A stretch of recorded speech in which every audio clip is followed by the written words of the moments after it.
Okay, got some news last week, and I want to talk to somebody and see how it goes. We'll just have a look, have a little chat here. What's your name? I'm Tom Mann. And Tom, my God, the government announced last week they were going to have a new minister.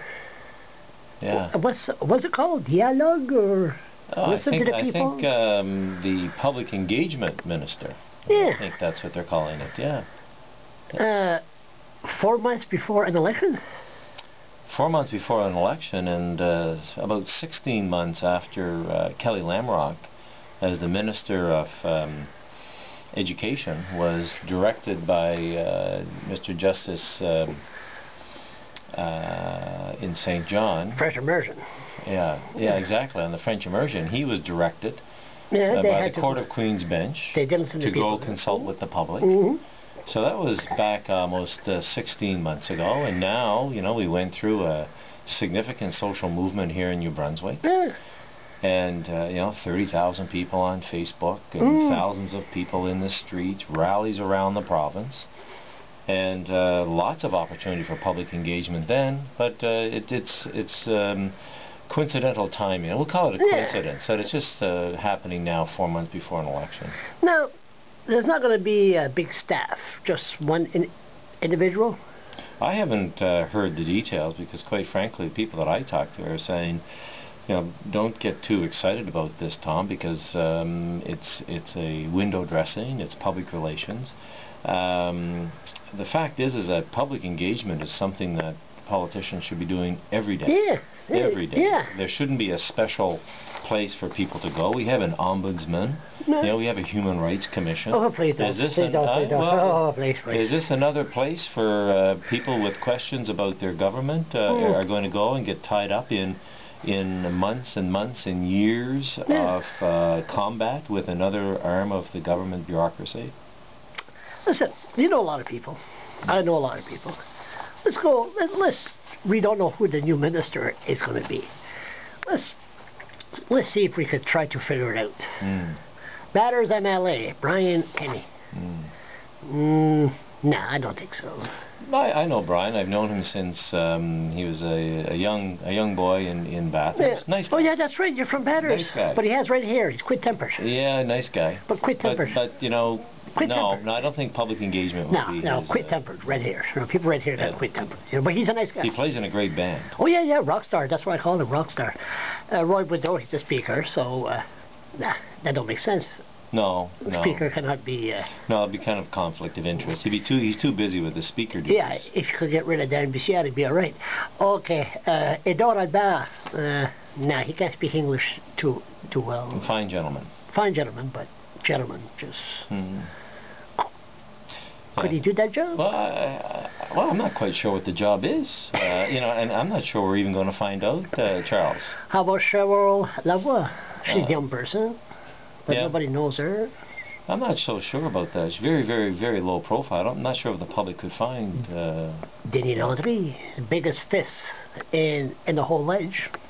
Well, that might be a criteria they're looking for.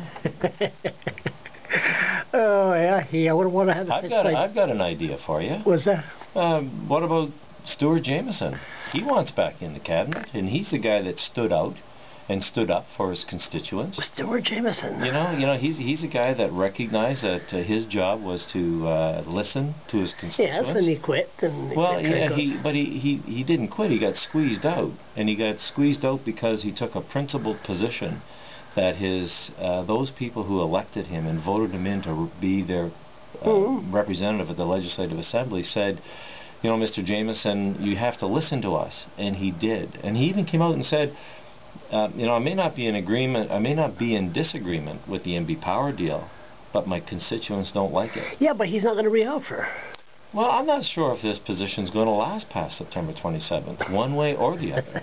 Oh, you don't think David Alward's going to have this as a permanent I think there's position? I think there's a broad interpretation and application of public engagement that's required instead of putting it on the shoulders of one member of the government.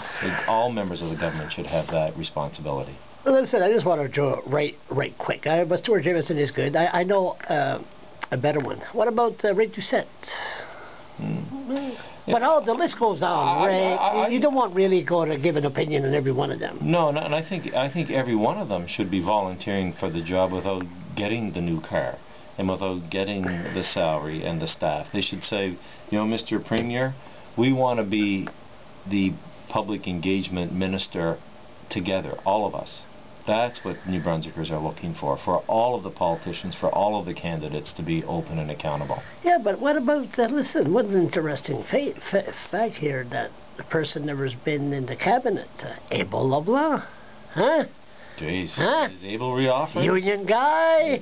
Boy, he's... Give the finger, the fist, you know, just... Abel's been in front of the public far longer and far more than a lot of his colleagues in the Liberal side. Yeah, he wouldn't take Abel's way of talking there, no F shit from nobody. I mean, he would tell it to the Premier what the people want. Well, you know, that's what public engagement is. It's not just what you want to hear. Sometimes you have to, you know, listen to what people are actually saying. Has the Premier already went through the window in his office from the 3rd floor of the Centennial Building? I mean... I haven't heard that. We're not going to start any... No, but Abel LeBlanc, I mean, that would be... I mean, hey, that's longshoreman. I mean... Charles, I read in your blog that you got a job. Oh, yes. Lo and behold, there it was, a joke. It's way more. That'll be a bigger joke. That'll be a better April Fool joke than mine. But I think seriously. I think on a serious note. Yeah. It is the role of every person seeking public office that they consult, they're open, they're honest, they're respectful with the public. We don't need to put it in the ministry. Every MLA, that's their job to listen to the people and report to the Premier. Yep, absolutely. Not one minister. This is just a total waste of money and a minister's time. Yeah, we'll see it for what it is. And I think New Brunswickers have gotten smarter over the last 18 months. There's been a number of decisions of this government that New Brunswickers have been able to push back and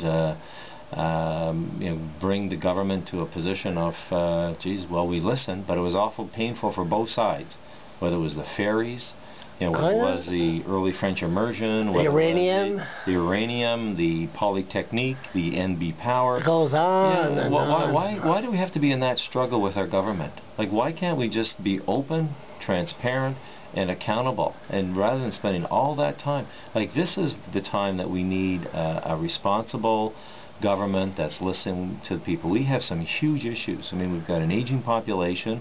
We've got a healthcare system that is almost using up 50% of our total provincial budget. This isn't the time to be talking about should we talk to the public or shouldn't we. That's not really a good use of politicians or the public's time. Very well said, Tom. We'll leave it at that. And once we find out who the new minister is, I'll drop by here again. Oh, God, yeah. I haven't received any... I haven't received any calls to be the deputy. Deputy minister. Talk to you later. Mediator.